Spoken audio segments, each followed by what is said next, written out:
ladies and gentlemen. We're giving it up.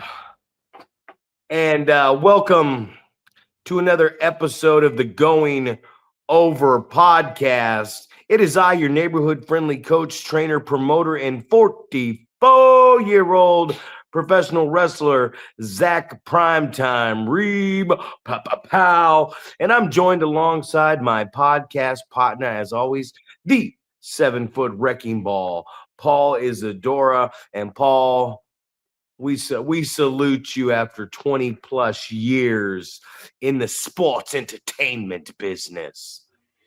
That's it, man. I think it's I don't know if it's embarrassing or if it is just a I don't know, just tells you that my life is busy with other stuff, but I made a point to watch Saturday night's main event last night.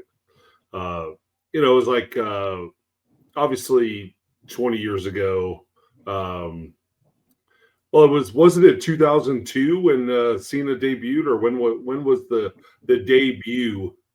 Because obviously I've seen it from the beginning, but it was like you get to see the culmination of what's going to be the end of this guy's career. And I saw so much stuff online today just about like the way that he lost and different stuff, and people saying, oh, my trainer when I first started in the business said you're going to start off on your back and you're going to end up on your back when this thing is all done.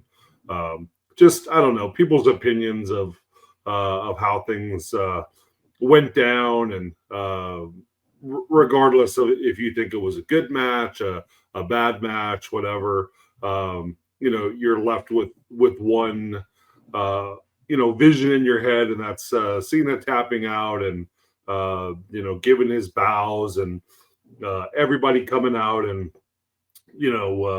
giving them a standing ovation and video package and all this good stuff. So but this is the first WWE programming that I've watched like start to finish in quite some time. So but it was good to see some of the younger guys that that Cena decided deserved a chance on this this last programming that he was going to be on as an active wrestler. And so I got to see some of the up and comers that I have never seen before, Obafemi and the guys in the tag match, and the girl in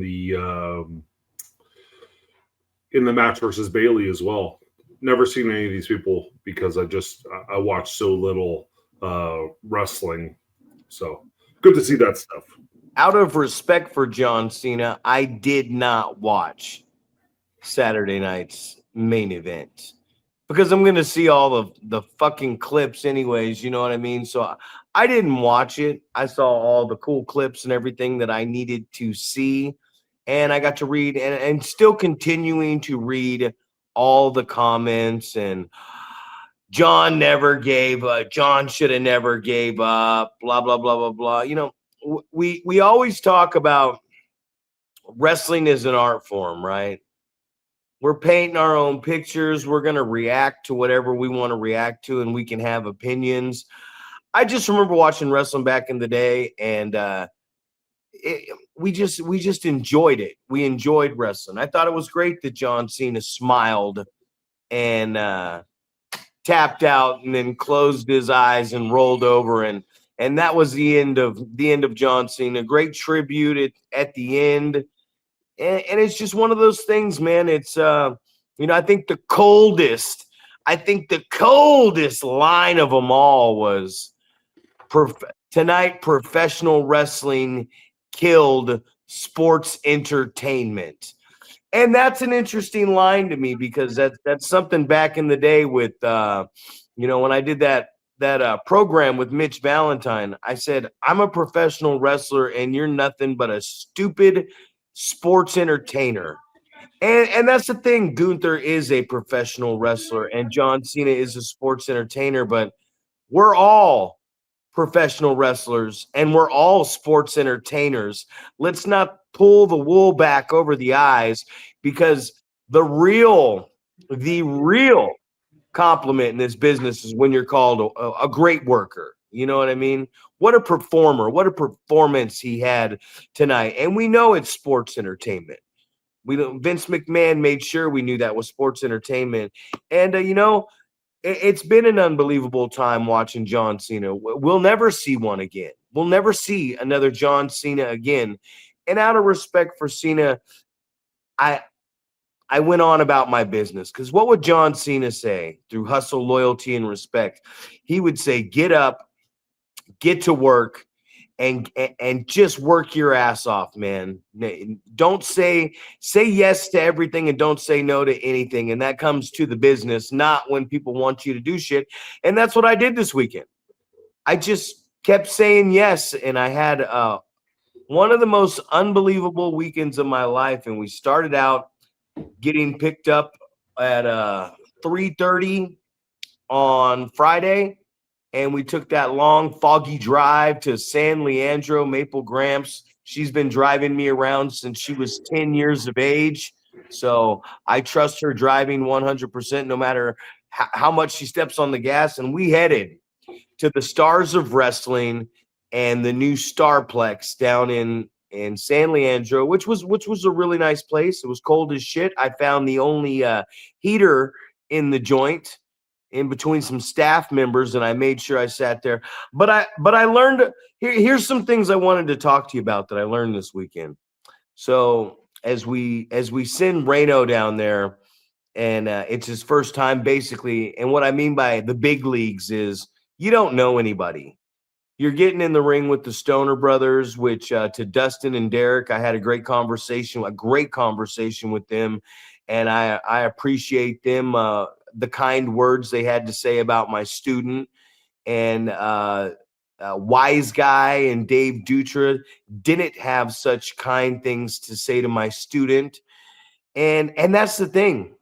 When my guys go to a place like this, I don't talk to them till the ride home, or I don't talk to them until the next day.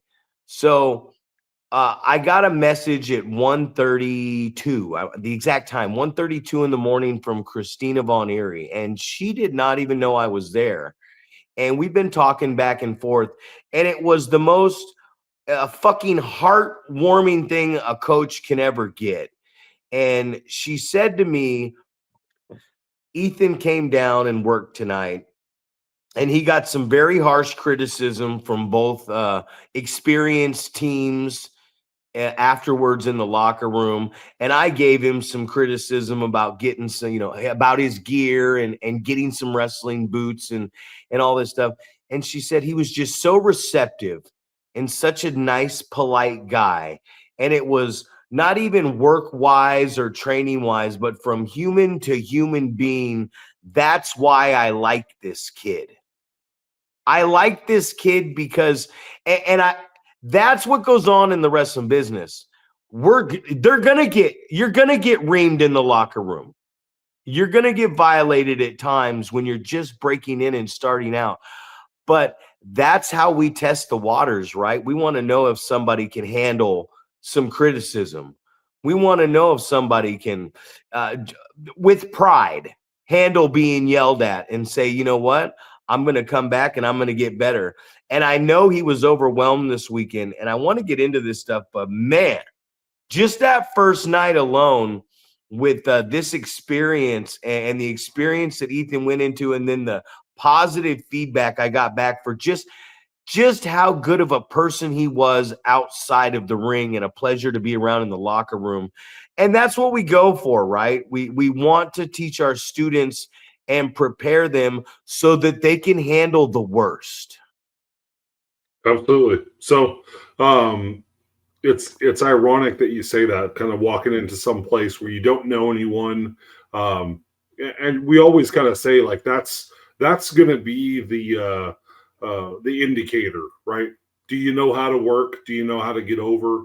If you go to some place where they don't know who the hell you are, if you're working with people that you've never worked with before, that's a great indicator. Ironically, my daughter just this weekend was playing in a Native American tournament, and she was very nervous. She's not going to know anyone. And, and the message was the same, hey, you got to go out there. You got to put your best foot forward. There's going to be times like this where you're going to go somewhere, you're going to go to basketball camps where, you're going to be the only person from your city that's going to these things. And you're going to be with a culmination of a bunch of people from the West Coast or whatever, which sounds like a very similar situation, right? You're just going to be in this situation where you're going to have to just show them what you got, right? Go be coachable, just go out there and show them what you can do, right? And you're going to get that feedback. You're going to get that criticism like, hey, this is what I need you to do next time, right? So very parallel paths, that you're talking about and that I got to experience with my daughter today. So, it's exciting, and it's all about growth. We talk about guys in the wrestling business and, going places and kind of venturing out on your own. Although you were there, nobody, it sounds like, Christina didn't know you were there. And obviously you must have had a conversation with Derek and Dustin at some point. They must have known you were there. So, but it's really cool to go, hey, what type of feedback did you get? Right? Tell me what they said to you. Here's my feedback. Here's what I thought of your match and things like that. So, and I'm going to have a very similar conversation with my daughter, right? Hey, what'd you think out there? What are the positives and negatives? What do you think you can work on? What do you think you did well? Things like that. So, it's just an exciting time, when you get to kind of be that, just getting your feet wet, right? For the first time, experience something new. So pretty exciting, man. I'm excited to hear kind of how that show went together as a whole and kind of the rest of your weekend as well, because it sounded like you had kind of a jam-packed weekend. Oh, I had a great weekend. That's the thing I was talking about is like, I appreciate, some of the guys in the business and, Ethan took a shellacking in that locker room and people came up to me and there was some very unkind things that were said to him by a couple of the workers. And that's okay, because people tend to forget a couple things in this business. And I'm not mad at anybody, man. I'm not mad at anybody for any comments that were made or regarding the trainer or anything else, because I remember when I got in this business, right? And people just get mad about performances and they forget that other wrestlers are young and nervous and starting out. But the thing is, when I started in the business, some people that were really close, that I became really close with, Mike Modest, Vinny Massaro, Roland Alexander, Gabe Ramirez, Donovan Morgan, all these guys, which I wasn't close to Morgan out of all those people, but all these people when I first started, because I was supposed to go to APW, I was a backyard wrestler. I was dog shit. I was no good. My trainer was a piece of shit. I got all these things when I first started, right? And then 3-4 years later, I'm at this place as one of the trainers, beating one of their top guys, wrestling, winning the belts, wrestling for representing the company in a couple, 2 other countries. And it's what I always like to say. And whatever you want to say to my students afterwards, go for it. Because I had to be a man and take the shellacking from far better men. You know what I mean? Like, I'm not even going to say names here, but I got violated at a far worse time when by far bigger and far better men in the business. And I do mean bigger men in the business. And the thing about it is, you don't have to be a straight fucking dick, because you never know. Did any of those people know when they were calling me a backyarder that I would end up coming down to that company and helping them come back up, bringing Oliver John and AJ Kirsch and Brian Cage and Scotty Aboot and Rick? They didn't know back then that I was going to be such a impactful person and help leave their company better than when everybody else left it, and bring it back up and keep it around. They didn't know that. So the thing I tell these young guys out here is you never know who's watching. It's what I told Ethan. He was real emotional on the side of the building, and I said, you never know who's watching. I said, don't wear your heart on your sleeve. Don't show your deck. Don't show your cards, what you're playing with. Because I said, I'm standing over here and I saw you.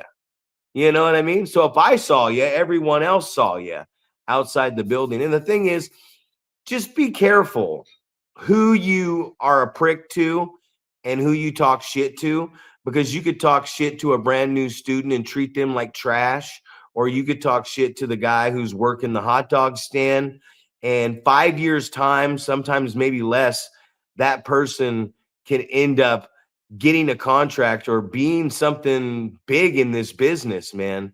And then you come back around and you go, man, I talked shit to this person and treated them poorly, and now this person is up here. And the thing about it is, for me, is like the measure of a human being to especially a young kid like this, to have such criticism. And this is what Christina was talking about, to have such harsh, angry, just all kinds of criticism, whether good or bad, coming at him, and to be able to just accept the criticism and not be mad about it, to even come up to me afterwards and not complain about it, to hear other people complain about what was said to him. But he just goes with the flow, man. And what that tells me is, this is somebody, which I've already known, but this is somebody, and for you out there, those are the type of guys that are going to be around in this business for a very long time. You can't break them, man.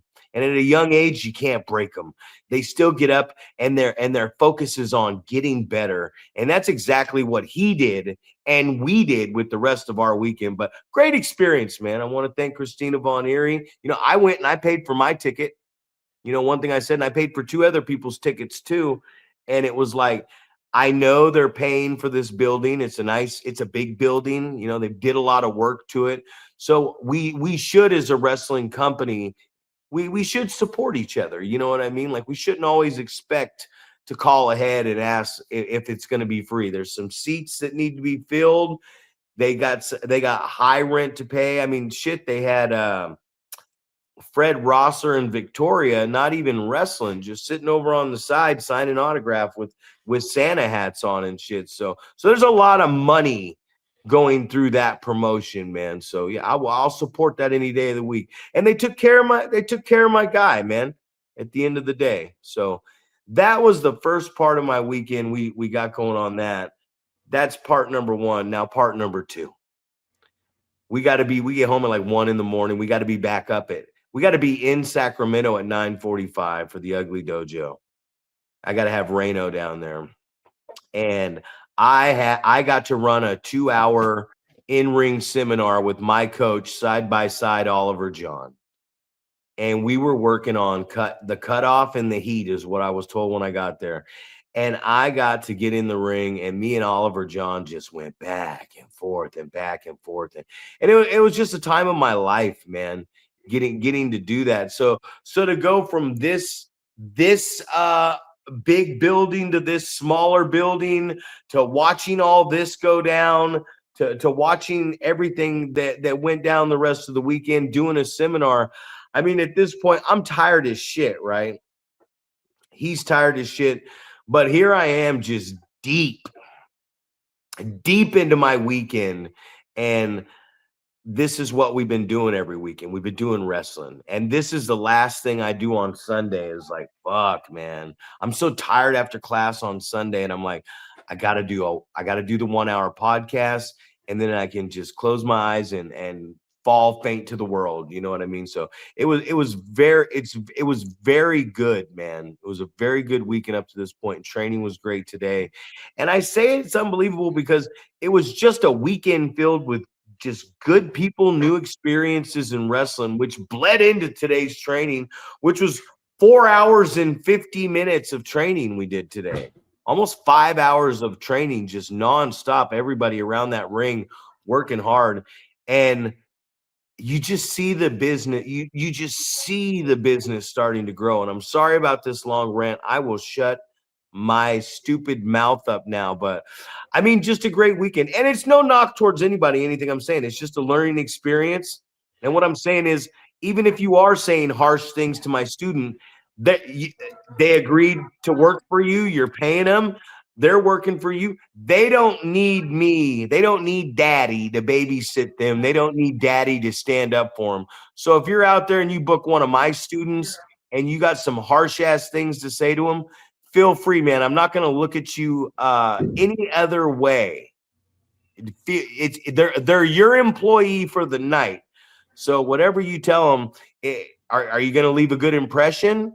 Are you going to give them positive advice? Are you going to constructively criticize them, or are you just going to be a no good, dirty, swallowing cocksucker when you talk to them? I have no idea. I don't know what you're going to do, but feel free to do it anyways, because it's on you at the end of the day how you help the young talent. If you want to bury them, bury them. If you want to give them positive, constructive criticism that may seem harsh if they're too sensitive, go for it. You know, it's on you as the performer, the sports entertainer, the pro wrestler, the worker, how you want to be perceived when you help. You know, are you helping to groom and elevate and get these guys ready for the future, or are you not? And that's the choice some people make. So I thought it was once again, another very educational weekend. And sorry, Paul. That's all good. So, I mean, I just, as you're talking about, you never know who you're dealing with, right? I remember, I feel like it was the Undertaker documentary or whatever it was, where he was talking about, you know, the toes that you step on the way up the ladder are attached to the asses that you're going to have to kiss on the way back down, right? So I think that's a really good thing to remember.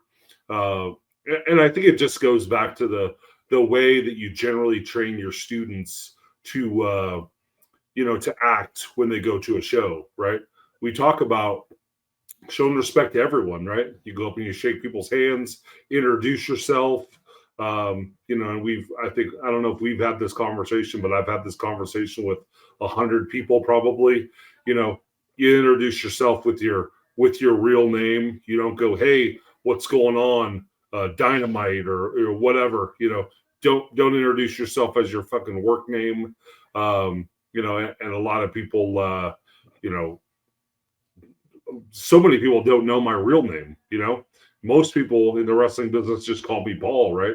Because that's, you know, it wasn't like a, you know, they know you as your wrestling name, and in many cases it's an easier way to go, so I don't fuck it up in a promo, or so I don't fuck it up while we're out there in the ring, and you don't go, you know, call me by my real name, where the fans are just going, what did he just say? But I mean, those are the things that we really, I don't want to say we harp on, but it's definitely one of the lessons that we teach is like, you know, you need to go and you need to treat everybody with respect, because you don't know who this person is, who they know.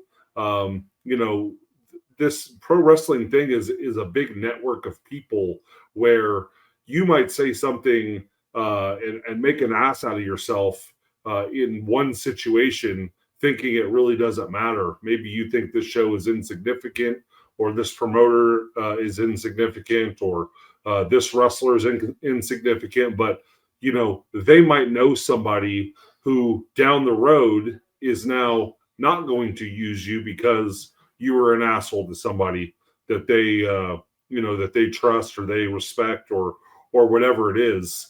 You know, I think the first impressions in so many cases are such a big deal, right? I think about this at work all the time, where the first time I meet someone is a very good indication of, am I going to like this guy? Am I going to work well with them? Or am I just going to tolerate them because they're a coworker? You know, so that's one of those situations, man. When you're in the locker room, yeah, and we talk about this all the time, how you want that vibe in the locker room to be positive, right? it's not like we don't give criticism to people, right? If someone's match sucked, you're going to let them know about it, right? If they fuck something up, you're going to let them know about it. But you try to use the compliment sandwich, right? You try to go, hey, great having you on the show or whatever. Here's what I saw out there, but this is what I really liked, right? So you give them a little bit of,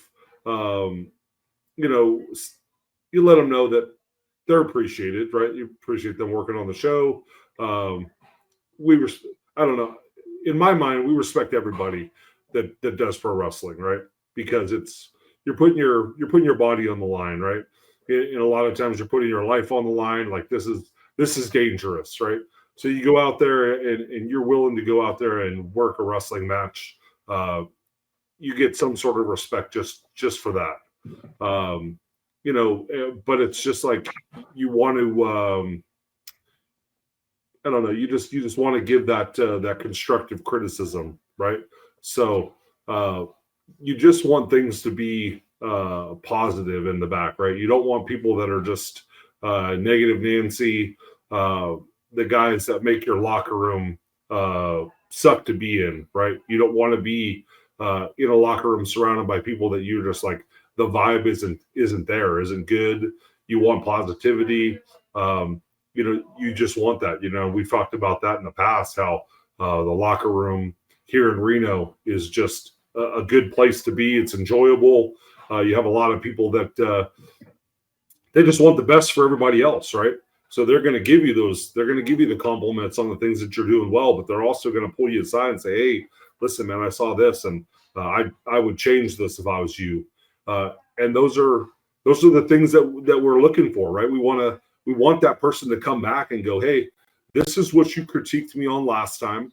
And so I'm working on fixing it. Right.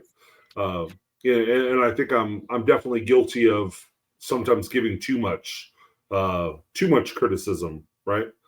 Too many things that you can fix. But I think it's just one of those things where you go, hey, here are the things that I saw. Here's the things I would change. And you give them the opportunity to go home to wherever they're training, the next show that they're on, whatever it is, and go, hey, these are some things that I got as far as criticisms, things that I can fix, and I'm going to start working on doing those things. And I'm going to come back the next time that this promotion gives me an opportunity, and I'm going to show them, that I was listening, right? I'm a good student.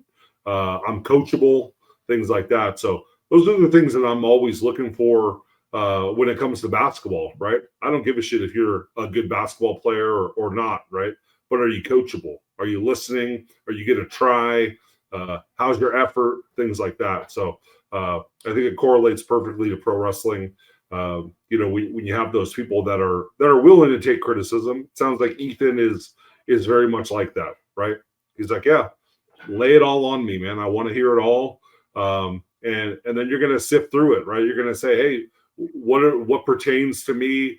You're going to bounce ideas off of other people. Hey, this guy said like this. I use the example all the time, using a big boot and stepping through it, things like that. Just little tweaks on things that you're doing, or selling too much. It was a big thing for me, right?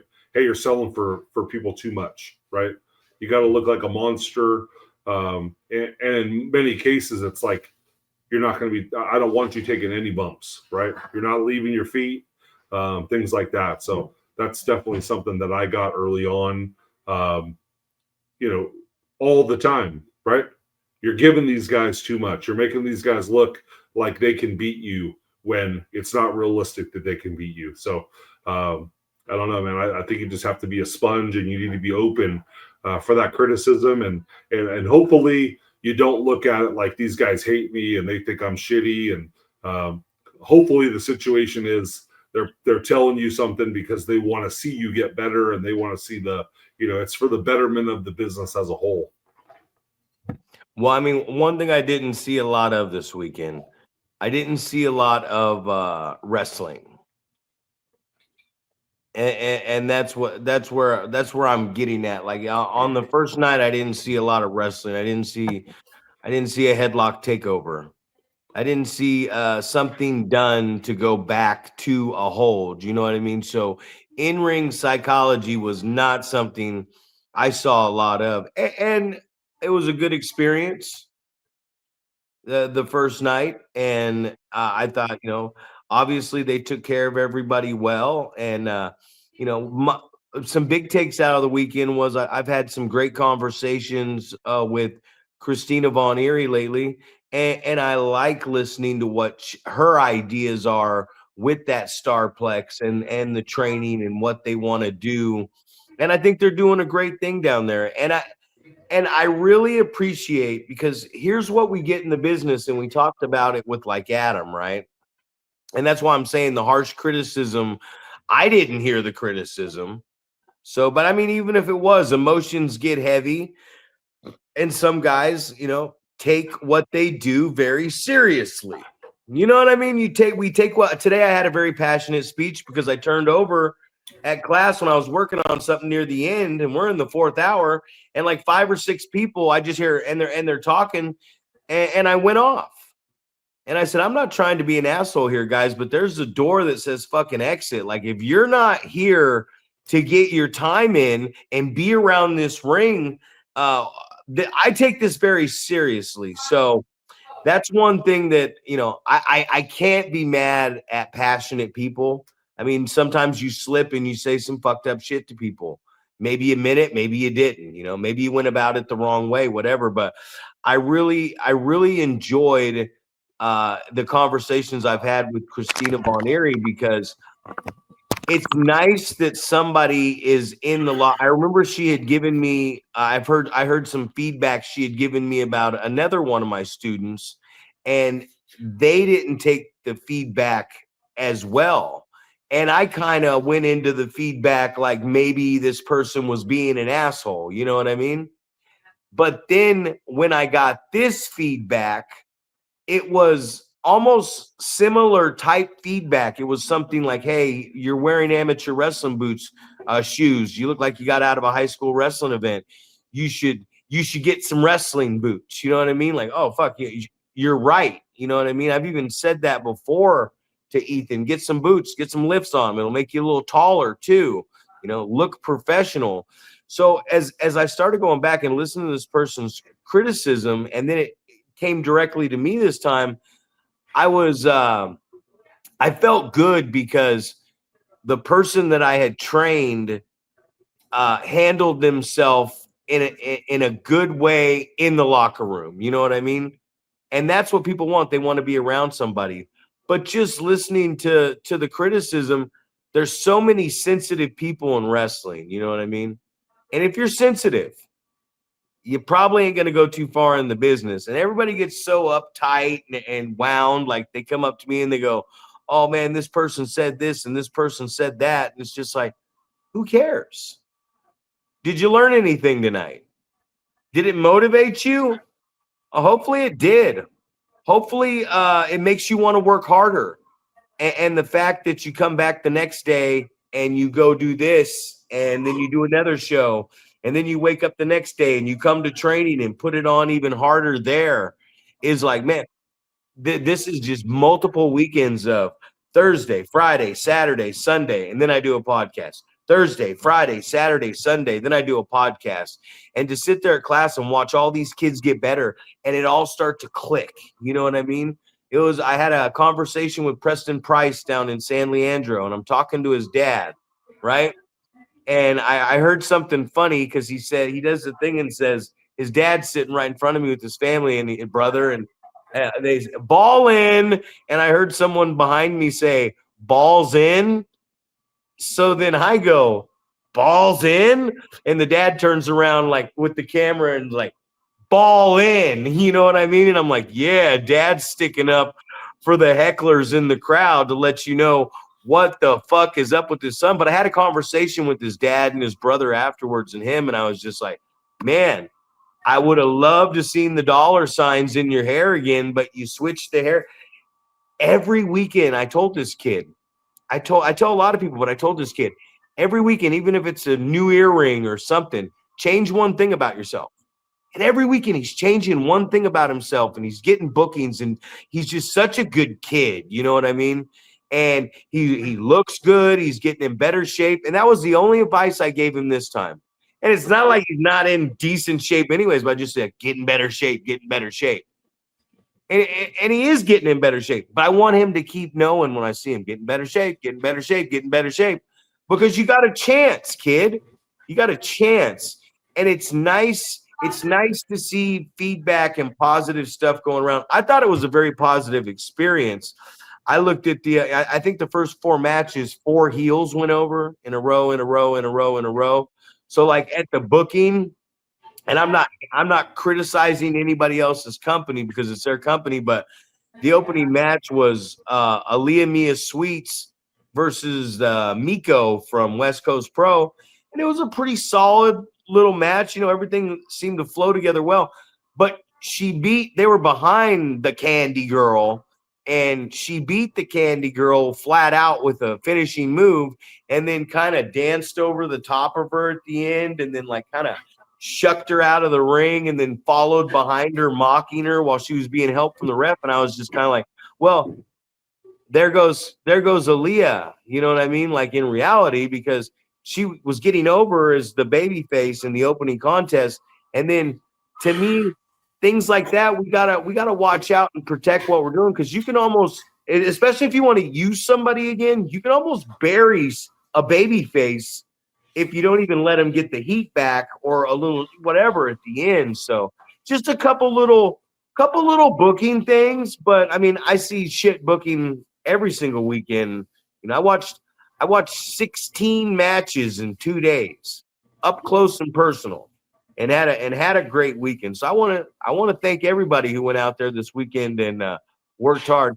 And the main event was probably my favorite match, and I really like watching Anton Voorhees, man. I always have a real good conversation with him after, and he's just such a likable dude.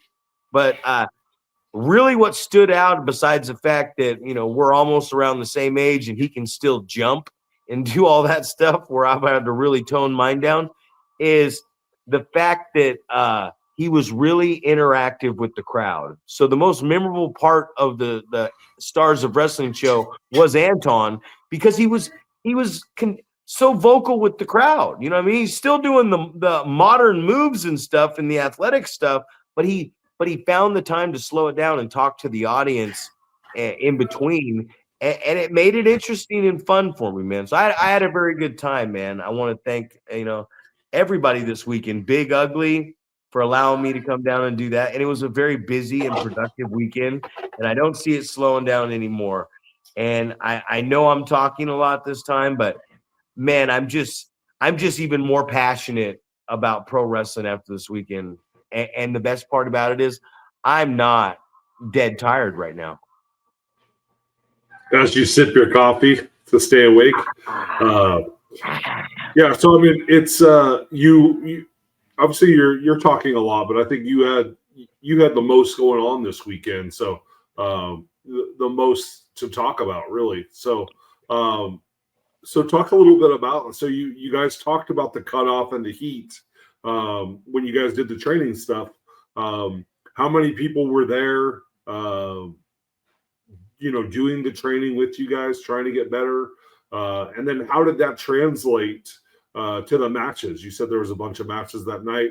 So did that pay off? Did you see what you were teaching during the morning? Did you see that type of stuff going on in the matches? Was it reflected what you guys were teaching, or did people just kind of go back to what they know and didn't put that into put it into place, what they learned that morning? Because, you know, you talked about the first time you were there a couple of weeks ago, the things that they worked on, you know, wrestling at the very beginning of the match was prevalent throughout all of the matches. They all started off mat wrestling and things like that. So how did it go this time as far as the cutoff and putting heat on people?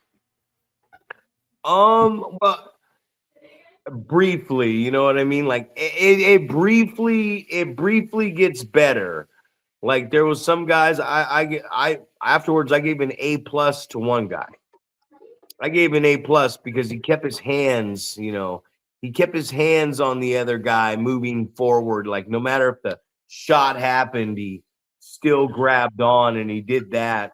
And he left the right speed in the strikes. Because what happens is when you cut somebody off, and we went over like the covers too. I had to bring that up because guys are covering over the midsection, or even if they hook the leg, they're not stacking him up real high on the shoulders. But I think people are afraid to stay aggressive on their opponent. You know what I mean? Like they're afraid to stay aggressive on him and stalk him. And that was the thing. Like Ollie was just, when me and Ollie were working together, we were showing him. And one thing Ollie said to me was, he's like, man, we gave them we showed them, we literally put it in front of them and showed them exactly how to do it. And they're just not getting it. And that's something they'll get over time. But like Ugly said at the end of the night, there were better covers. And it's, everyone just throws those flickers when they're fighting back, just real wild, fast flickers to the kidney or whatever area, instead of like a good shot and trying to rebuild their position, one knee down shot, pull myself up, then start really building something for myself and then getting cut off. And I think what a lot of people fail to realize is I just got cut off, right? Let's just say the belly to back cut me off. Bam. All right.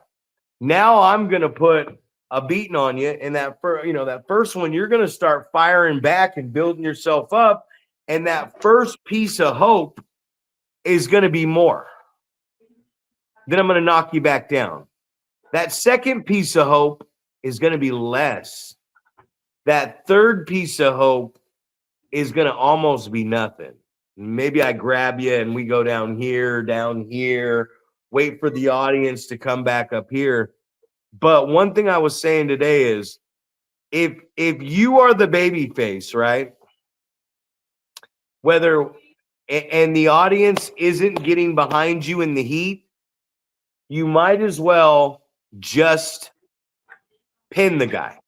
The heel might as well just get up and hit a move on the guy and beat him. Because if the crowd's not getting behind him, his comeback doesn't even matter. You're not going to sell. Nobody cares about this guy. If he doesn't have nothing to get the crowd behind him, why even give him a comeback? You know what I mean?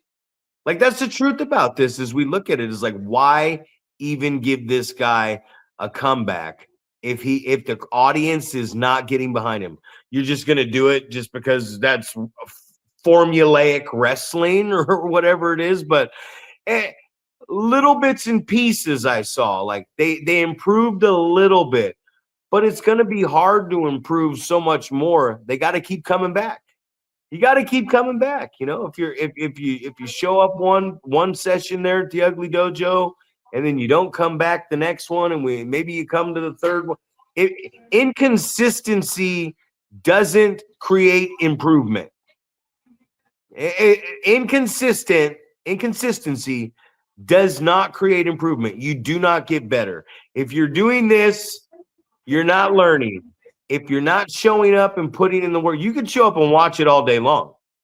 If you're not getting in the ring and physically doing the rep, you are not going to get any better. So, they're piece by piece, they were getting better, but it's a pacing thing. People feel like they have to be moving around the ring really, really fast, and they don't know how to slow it down. And like even a punch. Oh man, the punch is coming through. Catch it. Catch the punch right here. And you control where it sits on your chin. This guy's just throwing the punch. Catch it. And, just like catching the foot. Everyone's just letting each other just fucking rip on each other. You know what I mean? Just, someone forearms me, I'm hooked. That's one thing I did. Ollie grabbed me and I hooked my arm over him. And he goes, see what he said, see what Zack's doing right there? Like, and it just went together so smooth. Like there was one point he called it an arm drag and I gave him a fucking mean ass Ricky Steamboat arm drag. And we're just working. And it's like, man, that made my entire weekend, because there's levels to wrestling, right? Wrestling with Oliver John, wrestling with Adam Thornstowe, wrestling with, just wrestling with these different levels of guys. It is so fun, man. And I was getting blown up. Right? Because we're in the little tight space, and I'd get up and I'd be like, and I'd just be like, please don't ask me to grab your arm or do something right now. So he's talking, and he's like, cover me again. And I'm like, motherfucker. You know what I mean? So it was just a good weekend, man, all the way around. Even things that people think were bad this weekend, it's all positive, because it's how you take it, man. How do you want to be remembered in the wrestling business? Well, I want to be remembered as somebody who helped young talent get better. And it's professional wrestling, because we should be wrestling into the moves and wrestling into the spot or the spots. And it's just a good weekend, man. You learn. We said it the other weekend. You can learn a lot. You learn from bad wrestling. You don't learn from good. I was talking to Rayshawn Prince about that. I'm like, man, if I see a good match, we don't learn nothing from a good match. We just find something that we can steal or throw into our match to make it better. You know what I mean? We learn from nobody learns unless they make a mistake. Exactly. Yeah. So obviously, we are 109 episodes into kind of the quest of what we're trying to accomplish, and that is to make the pro wrestling business, especially on the West Coast here, the NorCal region, get better, right? And it's just amazing to hear that there's a seminar with you and Oliver, and you guys are going into such important things as a cutoff and putting heat on somebody, because you think about and I'm 100% sure you guys were talking about offensively selling, and you're putting the heat on the guy, and the guy's fighting back, and things like that. So to not die, and doing all the little subtleties that we talk about so much, that mean so much, are those little the glue moments, right? They kind of hold the match together. Because if you go from zero to hero, it doesn't mean as much, right? Or if you die when the guys put the heat on you, like you just said, man, it's like, it is very, very difficult to get the crowd behind you if they think that you're a lifeless body that's just getting the shit kicked out of you, right? If you fight back, you're talking about just little subtle things, punching from one knee, working your way up to fighting back before the guy cuts you off again, right? Where the fans can kind of get behind you and think like, okay, the guy that I'm cheering for is fighting back. He might have a chance to turn this around and get in control, or give himself an opportunity to win, and put the guy in danger of getting beat and things like that. So it's awesome to hear that this is happening on a regular basis, that there's some small skill that's put together throughout the seminar in the morning to lead into the matinee show, and give them an opportunity to work on a specific skill. And I guess when I first heard about that, I was like, okay, so all of the matches are going to be exactly the same, because everyone's going to be working on the same thing. But obviously there's so many ways to work on a cutoff, right? There's so many ways to work on putting heat on somebody, and getting the heat put onto you, that it gives you the opportunity to really expand your wrestling character and your wrestling game as a whole. So it's great to hear that, man. And it sounds like after the fact, there's a lot of feedback as well. How the matches went. I didn't hear you talk about the kind of what you talked about last time, which was after the show is over, uh, we're going to clear the fans out and we're just going to talk to the wrestlers and we're going to go, hey, here's what we saw, right? Uh, some good and some bad. This is what we worked on this morning. We wanted to see more of it. You said you're seeing a little bit of growth, people getting a little bit better. So obviously, Yeah. this isn't going to happen overnight, where all of a sudden, you guys show them something and then they've just got it right. It clicks and I know how to do it now because I saw it this morning for a couple hours, or I experienced it for a couple hours this morning. Yeah. Well, if you take the time, I took my time to walk back there afterwards, even after we were done, and talk to everybody a little bit about everything that I thought, you tall, slender, do this, you got this move. There's a lot of talent down there, man. Ugly had like he would put him baby heel, and then he'd be like, Ollie, you coach the baby, Zack, you coach the heel. You guys just yell at him and talk to him the whole time. Like the coaching patterns of what Ugly does and the way he controls and the time management of what, like, I really like the way he coaches because of the time management. You know what I mean? I'm big on time management and getting most out of it. So, and that's the thing is, you know, you can't expect in a small intimate atmosphere like that you're not going to get a shit ton of fans. You're not going to get, but what you're going to get is you're getting a solid education. Like Scoot and Samurai were there from SPW, and then Justin Catton from Next Level was there, and Sin's there with me and Karina Kyle and all these students, and then me and Ollie are in there, and Ugly's right there, and there's just this. It's just what you cannot not get better is what I'm saying. You know what I mean?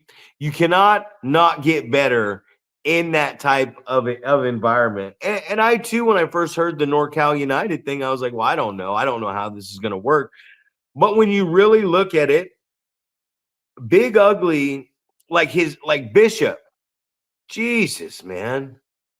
Every week that kid gets better and better and better.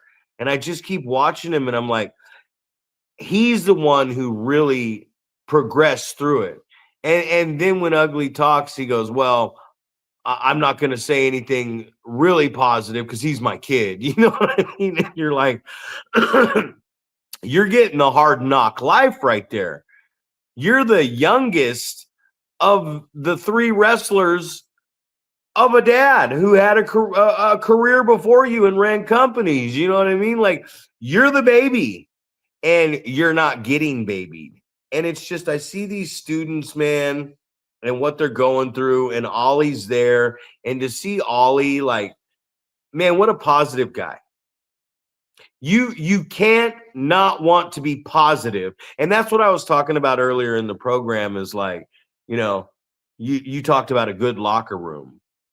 It's like, you got to have a good locker room, because a negative locker room can make a show not fun. And having negative people in the locker room just it takes away from learning and growing.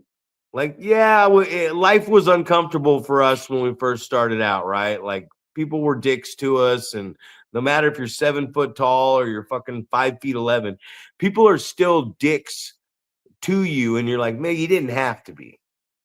Thanks for doing it, but how much further would we come along if somebody wasn't a dick to us?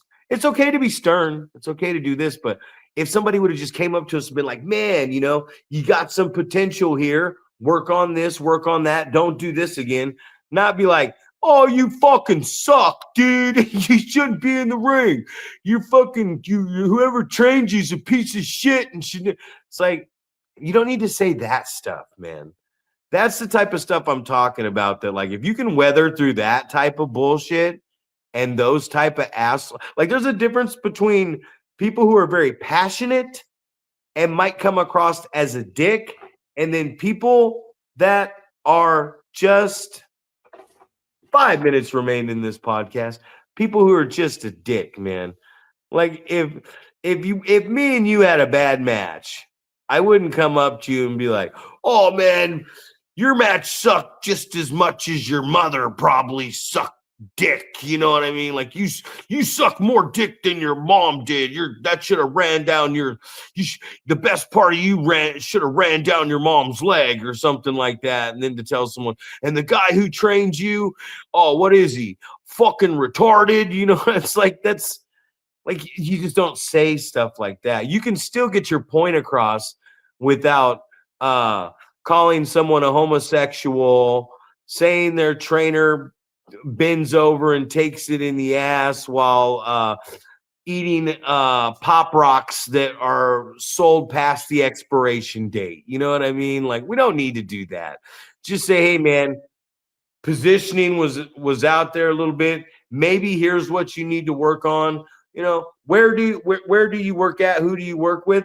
And if you got a problem with that, maybe send them a message and say, hey, I worked with this guy, one of your students this weekend, because that's what I do. I say, hey, don't sell up, sell down. Hey, listen to the crowd a little. I don't go, man, you know what? You were just a worthless, no good human being. The match sucked. It was the worst match. Like, when you tell someone it was the worst match you've ever been in, I doubt that. You know what I mean? Like, I doubt that's the worst match you've ever been in, because you've been wrestling for a long time, especially if it's a veteran guy. So you're telling me the first 3 to 5 years of your career, you didn't have a worse match than that one here tonight? And sometimes people project some stuff, but I just had a really positive weekend. So when I hear negative stuff out of us, a lot of times I just smile and laugh and go, it's not life or death. No big deal. Don't be a dick. Don't be a dick to people, because you don't have to be. Just be cordial. Be cordial. That's right. You don't want to hear that comment that, hey man, I think you should probably take a break from the business and then quit. Yeah. Right? Take a few weeks off and then quit the business. Yeah, you definitely don't want to hear that. We just want suicide looks good on you, kid. Definitely do. We don't want any of that. But yeah, man, it's good to hear, man, the positivity, and you know, that the majority of the weekend was really good. You know, and obviously the culture that we're trying to create in our locker rooms is kind of what we're talking about, with surrounding ourselves with positive people that are just trying to further the business and help people out, and give good constructive criticism. You know, because in theory, you'd like to come back around, right? You'd like to have that guy you wrestle that person again, and the match be better, right? You know, we talk about that all the time, right? You want to have a match with somebody that you can come back and go, okay, well, what was the story last time? What's the story this time? How can we further what we were trying to do last time and make something better the next time, regardless of how good the match was, right? We always want to get better. We always want that next match to top that first one, or you know, the series to get better, right? We want that excitement and the drama to get to a fever pitch when we get to the end of this thing, you know. And just let some things go, man. And unless you're drugged back out to the ring again, unless you grab a referee and drag him back out to the ring again and get on the microphone like, sorry guys, that last performance we put on was not up to my liking. Ring the bell. We're gonna do this again. It's over. Just move on. Move along, my friend. Some people like to talk shit and be very negative. I've been there before too, so I totally get it. But I will tell people that with that type of negativity, karma is a bitch, and you're just going to end up being a miserable sack of shit with a ton of oil rubbed all over your body while you're standing out in front of a bunch of strangers, freezing your little dick off. So for Zack Primetime Reeb, and the 7-foot wrecking ball, Paul Isadora. Be kind. And ladies and gentlemen, we can't rewind because we're living in the fucking present. So hit that subscribe button for us.